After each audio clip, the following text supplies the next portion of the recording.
Insane Crimes, Part 1. In one of the dumbest crimes in history, an Arizona man who worked for UPS stole a diamond worth $160,000, then traded it for some weed. Instead of selling it or hiding it, he handed the massive gemstone to his dealer for a $20 bag of marijuana. The dealer, shocked by how valuable it looked, brought it to a jewelry store to get it appraised, and the person behind the counter instantly recognized it as stolen. Police were called, and within days, both the thief and the dealer were arrested. In the end, the man didn't just waste a life-changing fortune, he basically turned himself in for the price of a dub.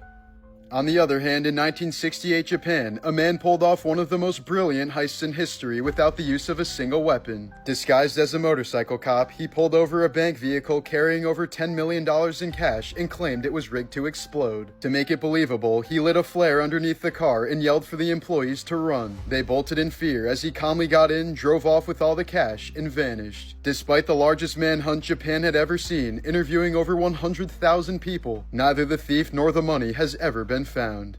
Insane Crimes, Part 2. Joey Gatos Jr., the child actor who played Zach Mooneyham in School of Rock, was arrested in Florida in 2019 after allegedly stealing multiple guitars and amplifiers from local music stores. Authorities said he'd enter shops, test out pricey instruments like a professional, then simply walk out the door with them before pawning them off for quick cash. The spree reportedly lasted several weeks before he was caught, and police suggested the thefts were connected to struggles with substance abuse. Once celebrated for his guitar skills on screen, Gatos' real-life downfall was a far cry from the rock star dream that made him famous. In 1926, jazz legend Fats Waller was leaving a Chicago nightclub when four armed men suddenly grabbed him, threw him into a car, and drove off. Initially terrified, Waller soon realized he wasn't being robbed. He was being delivered as a surprise birthday gift to none other than mob boss Al Capone. Forced to play piano at Capone's private party, Waller ended up performing for 3 straight days, while dozens of gangsters cheered, drank, and shoved cash into his pockets. When it was finally all over, Waller stumbled out of the mansion completely drunk, covered in sweat, and stuffed with thousands of dollars in tips. Despite the bizarre ordeal, Waller reportedly laughed it off afterwards, saying it was the best paying gig he ever had by far.